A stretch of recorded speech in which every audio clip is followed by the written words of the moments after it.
Welcome to the Rainmaker Multiplier on Demand, a podcast for leading financial professionals, or rainmakers, and their teams that offer support for securing a successful future. From marketing help to staffing structure, listen and subscribe for actionable insights from advisors and skilled professionals alike. Hello, everyone, and welcome back to the Rainmaker Multiplier on Demand podcast. I'm Kirsten Schlumbohm, Vice President and Head of Annuity Sales. I know when our financial advisors are looking to expand their business, they're thinking about, do I stay with my broker-dealer? Do I branch out to my own RIA? Or do I work with another RIA? So I'm very excited to have our guest today, Alanah Phillips, whom I met through a mutual friend that we met through. And then I got to know her even better at the Women in Financial Services Conference last year, where she was Woman of the Year. So Alanah, welcome. I'm so excited to have you here. You are so awesome. So thank you for making time for us. Thank you. It's a lot to live up to. So hopefully we've got good stuff to talk about. I knew you before Woman of the Year. You were phenomenal then. And I know you're phenomenal now. So for our listeners who may not know who you are, can you share a little bit about your background and how you came into breaking up with broker-dealers and helping advisors do? Yeah, I did not know anything about financial services. I studied mass comm and media in school, and I thought I was working at Target and Starbucks in my past life. I thought I would become the CEO of one of those companies as my career progression. I'm so glad that didn't happen, but I dumped into financial services. I was trying to hilariously get out of managing people and wanted to work in an office environment. And I interviewed with a couple of folks at Lincoln Financial who talked about annuities and stocks. In our interview conversation, I literally had no idea the difference between a stock and a bond then. I spent 7-ish years at Lincoln in a couple of different roles. I was always recruiting and had brought in brand new folks, helping to train them, get them licensed, get them onto teams. I consulted with some of the top teams there when they were purchasing practices and then plugging folks into that. And then also experienced advisor recruiting, which is this breakup world where I'm trying to help financial professionals who are realizing maybe there's not a long-term relationship with the firm that they are at and starting to see some of these signs that it's time for a breakup, and helping them to navigate when, where, and how they should go from there. Let's talk a little bit about the history of the broker-dealer versus the RIA discussion.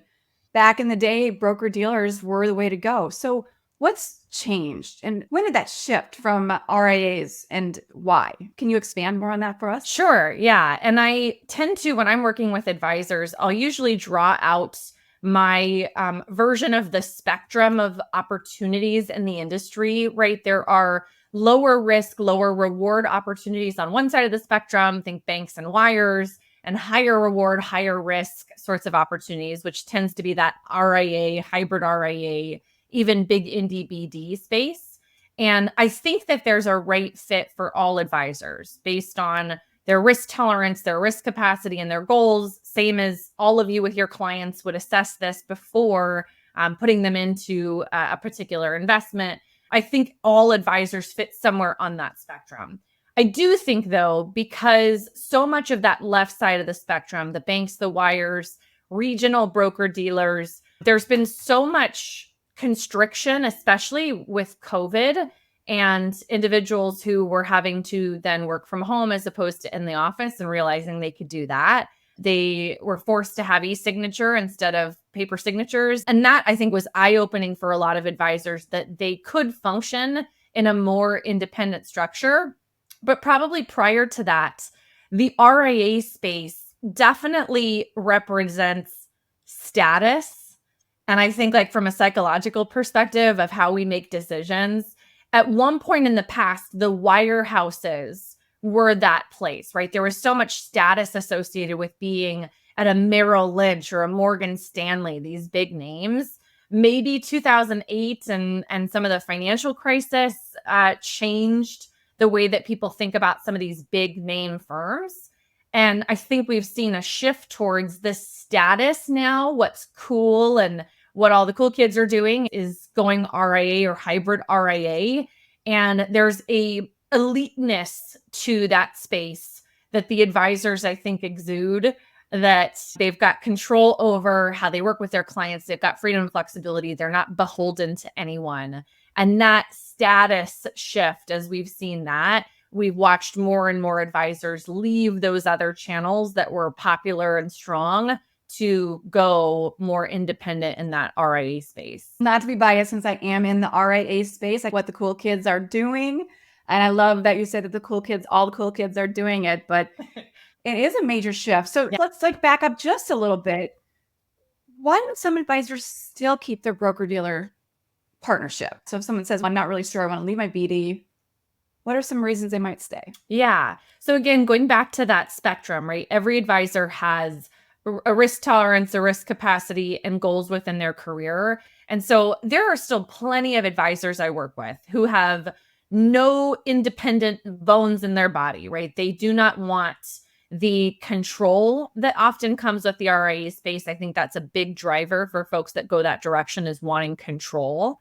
And they would rather clock in and clock out every day and have someone else who is responsible for paying the bills, paying the staff, vetting technology, determining what products and services that you offer. That box is really comfortable for some individuals. So I think, again, when advisors assess that about themselves, or it's something that I certainly assess with them of where we're at on that spectrum, there are folks that prefer a structured box that they fit within. And there's varying degrees of that, right? Left-hand side of the spectrum, banks, wires, regionals, insurance BDs are all varying degrees of independence, varying degrees of autonomy.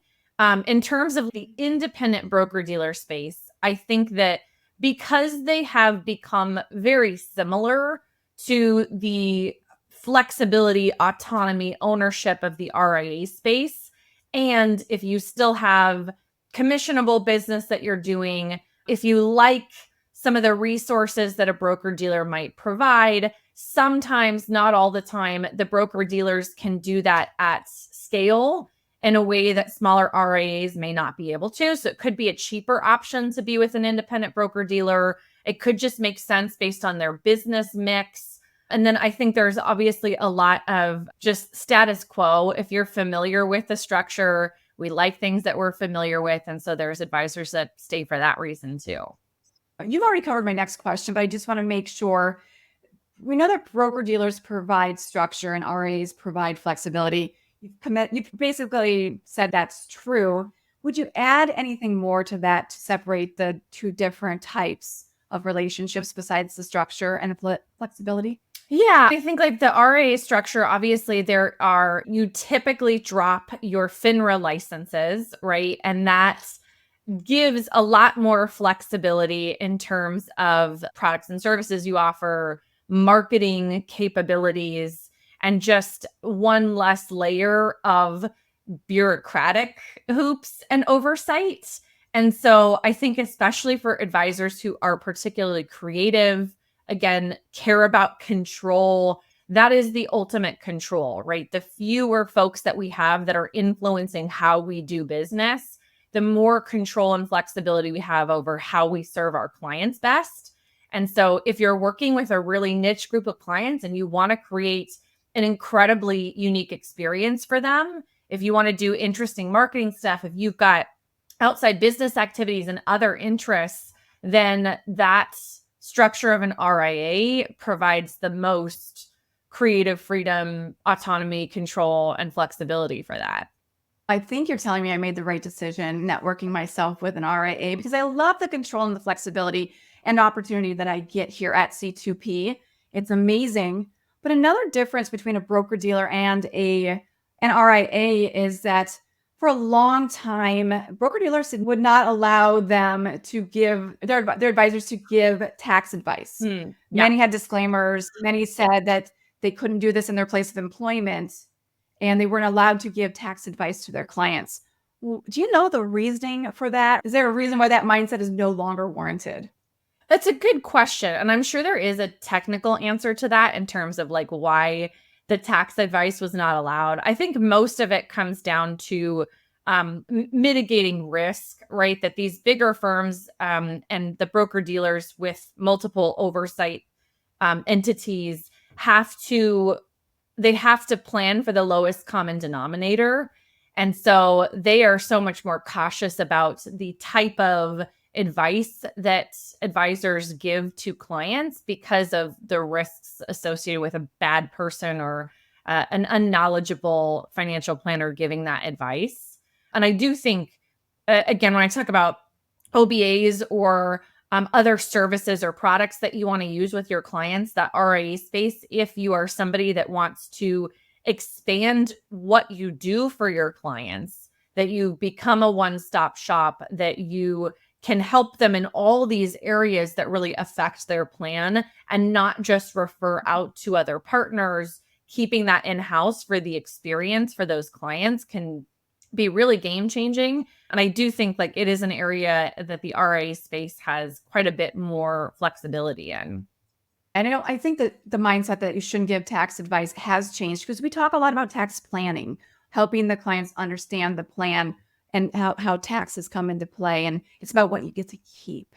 Yeah. So it's a lot of planning and not necessarily just flat out advice, but you're right. It's about controlling the narrative and telling the right story and giving the advice in a way that the client understands it to help them in their holistic plan.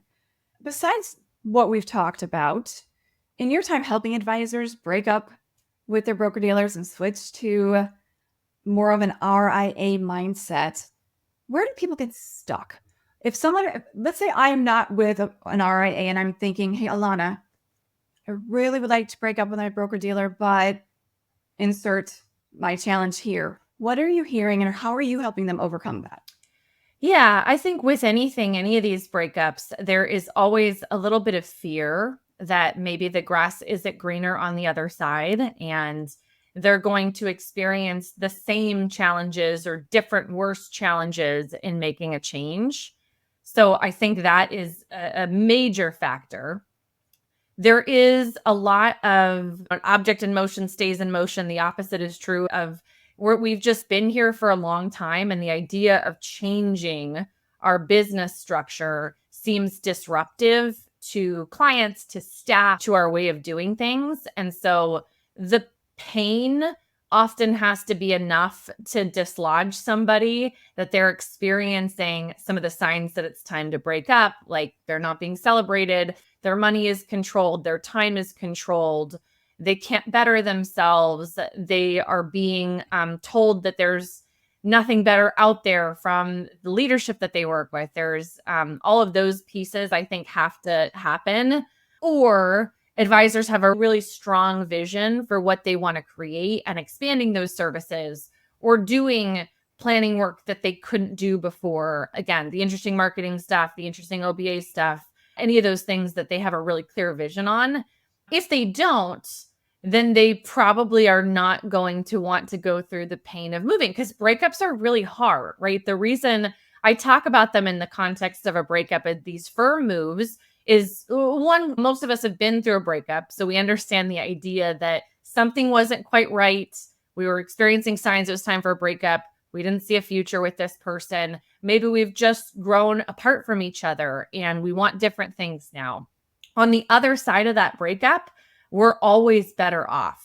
But the part in the middle where you're breaking up with the person and there's emotions and it's messy is not so dissimilar to having to leave a firm and start your own or leave a firm and join with another firm. There is a lot of emotional components to that decision and that process. And so I think that fear that it's going to be worse keeps people from changing. I think that sometimes they're unsure of what is going to have to change in their business. There's ambiguity around how you go from a broker-dealer structure to an RIA structure. And can I join with an existing firm? Should I start my own? What do I have to do if that's the case? How do I transfer accounts? Who do I clear through? Who's going to manage my tech? Who's in charge of cybersecurity? How do I market myself now in this new place? How do I manage client contracts and make sure that's documented appropriately so I don't get fined? There's a lot of stuff that's involved in if you wanted to start your own RIA and even joining with some existing. And so I think just like a lack of knowledge of what that might entail likely prevents other advisors from making that leap. And then business structure. Again, if you've got a heavy insurance, heavy commissionable product business, there are certainly ways within the RIA structure that you're able to do that business, but it might not be the same products that you were using before. And having to change products can be a challenge depending on how much and what and the structure of your business. You're talking on my alley right there with the annuity products. Mm-hmm. However, when you're speaking about the change and it being hard, in my mind, I am thinking about a growth mindset. So if I want my business to go to the next level, in my heart, I know personally that if I want to grow and I have to change, I have to roll with the tide.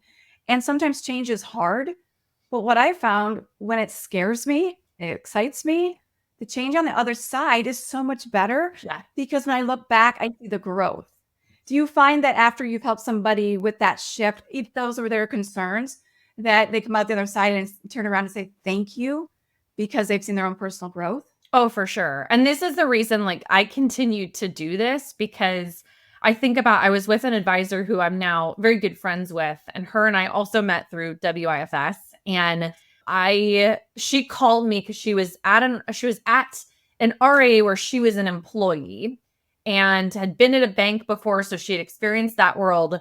But the structure at her RIA, she was an employee, she was paid a salary, she wasn't participating in some of the upside, and she was really good at business development. So again, we look at her risk tolerance and risk capacity. She wanted more risk and more reward with it. But she was interviewing for a job at an insurance company, thinking like that was her best way to exit. And that was misaligned again with her risk tolerance, risk capacity, and goals. She wanted to write a book, she wanted to speak, she wanted to have a baby, all of these things. And our time working together, we identified a way for her to make that change where she got the control and she got the freedom and independence. And she both did a great job of bringing in business on her own. And we found an opportunity for her to step in with a woman who needed a successor. And she was making 150 grand in 2019 when I met her and we started having this conversation. It's 2024 and they're at the last leg of closing out a quarter of the business that she's purchasing. She's already done the other 3 tranches and she'll be $1 million producer next year. When I talk to her, she thanks me every time I see her. Like she thinks somehow I had something to do with that massive success. And the only thing I could claim is just making sure that she didn't go to the insurance company and take a job there. But it is so incredible to have those stories of advisors that were scared. And she was really scared. And every day through her transition process, while she was trying to move accounts over, she was calling me at 7 a.m. my time, freaking out through the whole 30 days of heavy transition time.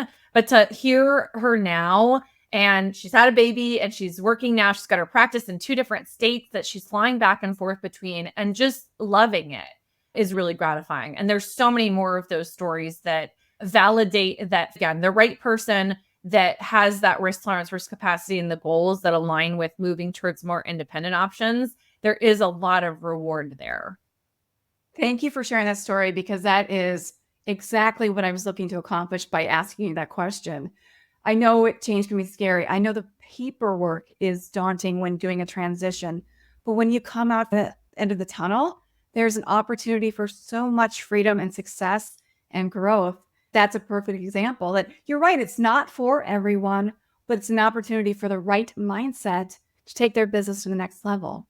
Now, we have a lot of seasoned advisors in the business. What would you say? Is there any older ways of thinking or hurdles that we haven't covered when looking at the transition from a BD to an RIA? Any other hurdles that you come across too that you might want to share that you've helped overcome?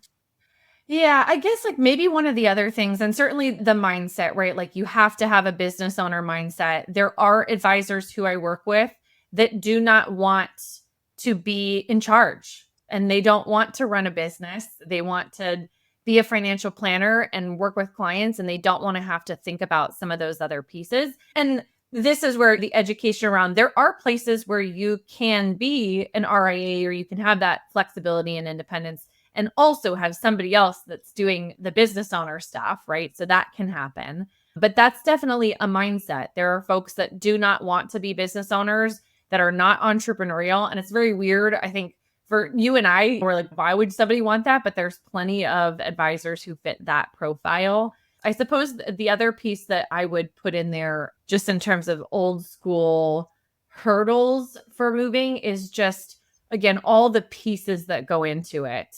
Having to make decisions where you have all the options available to you. So I just had an advisor who left an insurance broker dealer, went to an independent broker dealer, and he had been provided a laptop at the insurance broker dealer. And there was always a tech person who fixed that laptop if something went wrong, set up the dock, made sure that all the programs were loaded onto it. And having to, for his team of 10 folks or so, go out and get laptops and make sure that they were secure and that all their tech stuff was set up appropriately, and have somebody then that's managing the tech side of things for them when they need support.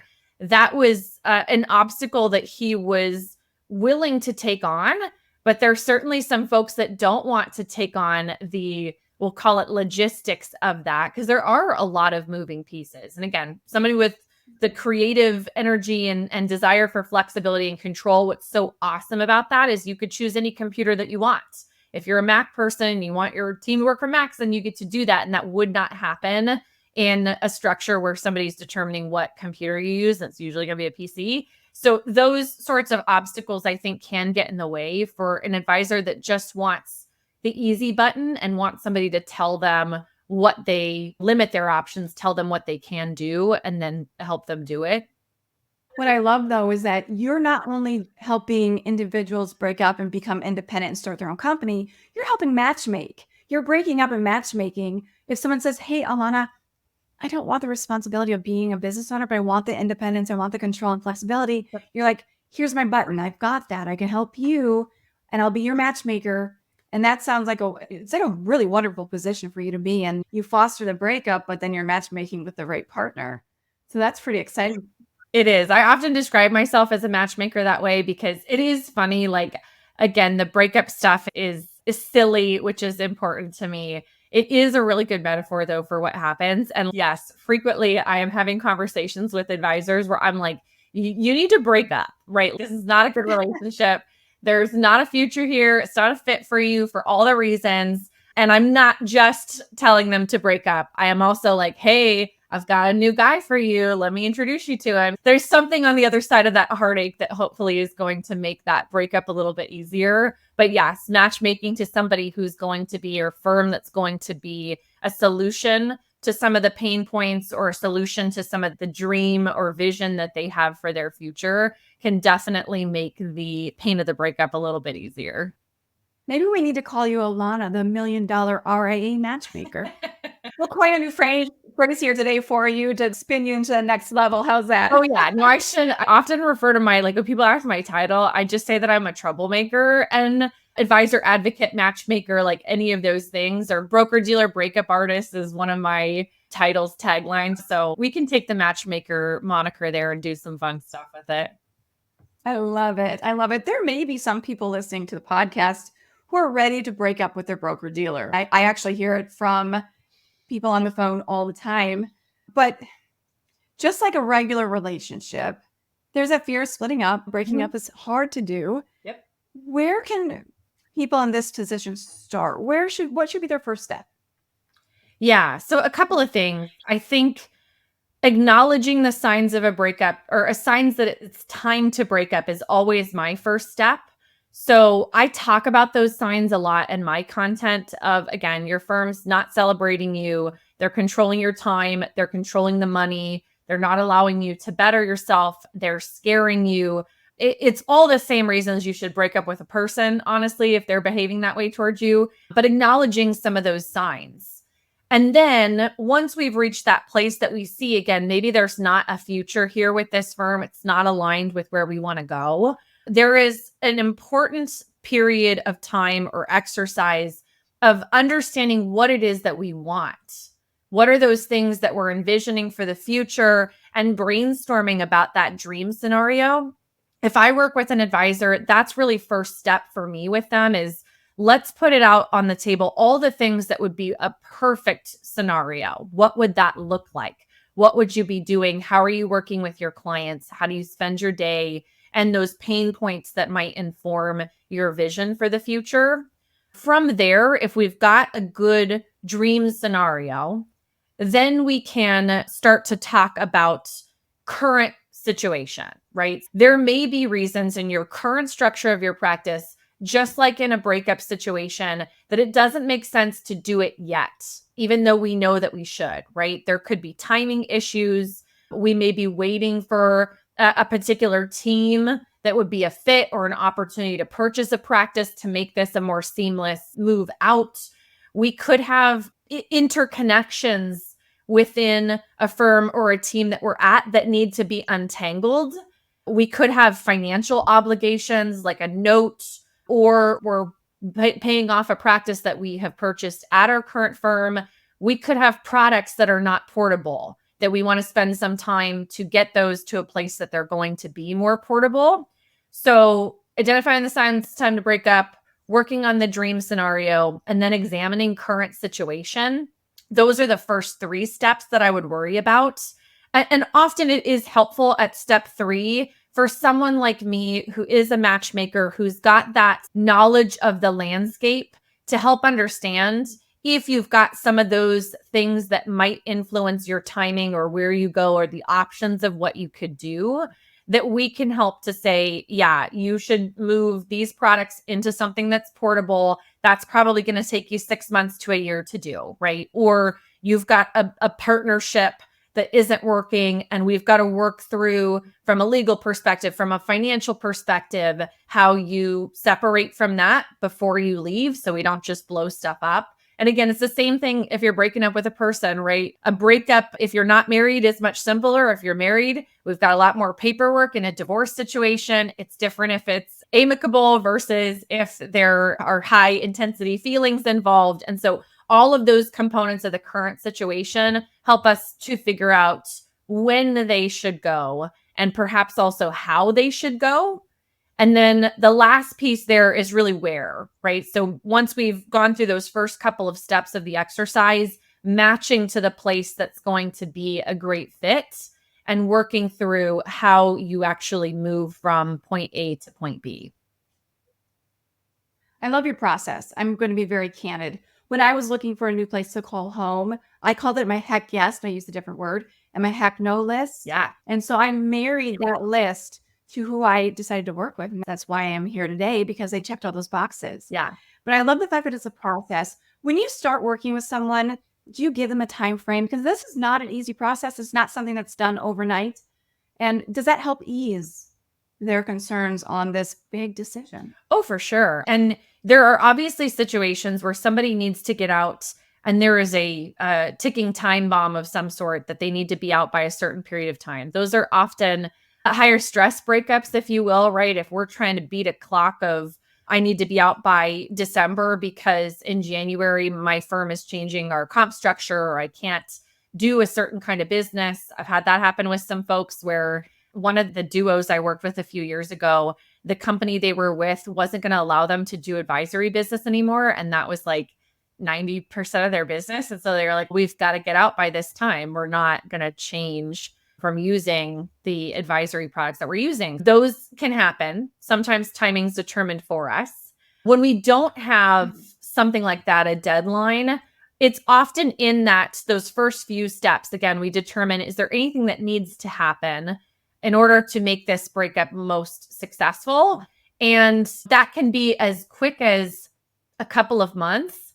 It can be as long as a couple of years. And it depends on the complexity there. I will say there are folks who, once they start thinking about this and they've decided that it's time to break up, it's usually good to do it sooner rather than later. Because again, you think in the context of a relationship, if you know there's not a future with someone, you start to do funny things in that relationship. You're not treating them as nicely. you're not trying as hard. Maybe you slip up and make a mistake of some sort, and all those don't lead to helping the breakup be smooth.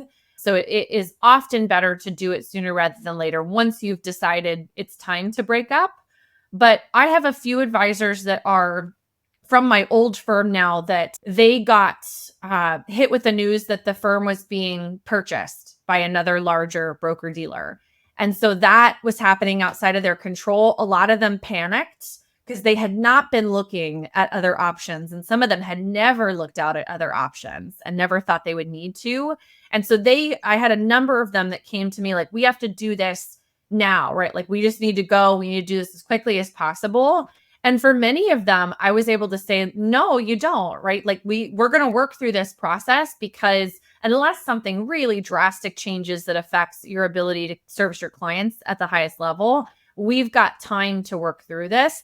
And that takes a lot of pressure off of an advisor who thinks they need to rush through the process when they don't. There's just a lot of pieces, and I love that you're there to guide that person on that journey. You're in the journey with them. And based on everything that we've talked about today, looking towards the future, do you feel like there's going to be a wave of moving to the RIA and then moving away from broker dealers more? Or are we still going to have a symbiotic relationship with broker dealers and RIAs? If you were a betting woman, what are your thoughts? Yeah, the broker dealer space is so profitable for the broker dealers. So I don't think that they will go away. I do think we've seen a continued allowance from the independent broker dealers of more and more services and things. They know advisors are savvy. They can vote with their feet and leave. And so they've had to continue to evolve to functioning like an RIA. But I also think there are always going to be advisors, like we talked about on that spectrum, that want one of those other models. So we'll continue to have advisors that sit in a bank. We'll continue to have advisors that are at those wirehouses. I do think we'll see a big shift in the insurance broker dealer world, and we already are, of the insurance owned broker dealers, a Mass, a Pru, a Principal, a Lincoln. They have realized that they cannot keep up because they've got insurance conservative sort of decision making, very risk mitigating focused. And that creates some challenges when we need to keep up with technology in the industry, and they take a long time to vet stuff, which is good for an insurance company to mitigate risk. That's their whole job. But it makes it challenging to keep up with the fast moving RIA pace of things. And so we've already started to see some of those insurance owned broker dealers selling off the broker dealer part where the advisors live. And I think we will continue to see that shift in the insurance BD space for sure. Fabulous. I love the way you think. And I do agree with what you're saying. And as we're wrapping up our time together, Alanah, one, thank you for being here. Talking with you is always a breath of fresh air for me. But as we're wrapping up, any words of advice for our listening audience if they're contemplating or that growth mindset, but they're ready to make the change? Any words of advice you want to leave our listeners with? Sure. I think definitely to be curious. I have a couple of advisors I've come across in the years of doing this recruiting, and recruiters are annoying. Like the third party folks in my space, I got to tell you, there are some out there that I also I don't want to associate with. So I'm sorry on behalf of my kind there. But I think like the ones who are good, who care about advisors, that are advocates for you, we really want to be educators and challengers for advisors to end up in the right place.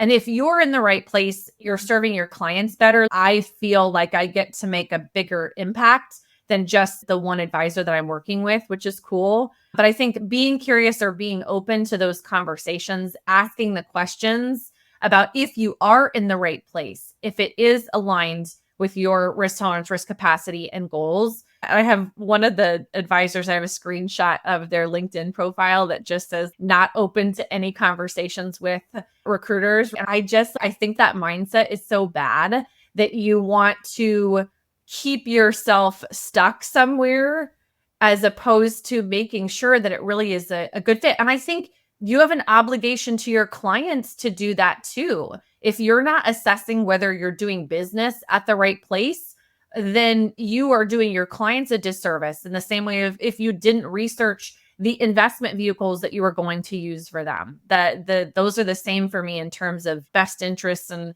fiduciary obligations of the advisors to think about that from their client's perspective too. So I think just being open to learning and constantly asking that question of if we are in the right place or maybe if something could be better.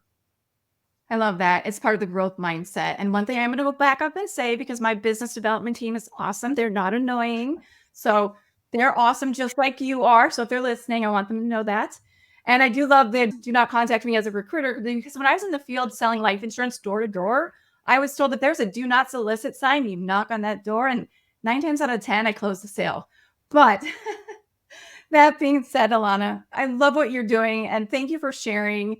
And anyone listening, if you're thinking that you need to reevaluate your business model and you want to take a peek at if the RIA route is good for you, reach out. Let's connect. But thank you, Alanah, for being here. You're wonderful. And I know you're doing great things for the advisors out there. Thank you for having me. Thanks for tuning in. This podcast was brought to you by C2P, an organization whose purpose is to educate, train, grow, and support holistic financial advisors so families can achieve true prosperity. Never miss an episode by subscribing now to discover new resources and strategies. Visit c2penterprises.com to learn how we can help scale and secure your business. At the time of delivery and any subsequent publishing, information was deemed reliable, but is subject to change by the time of listening or viewing.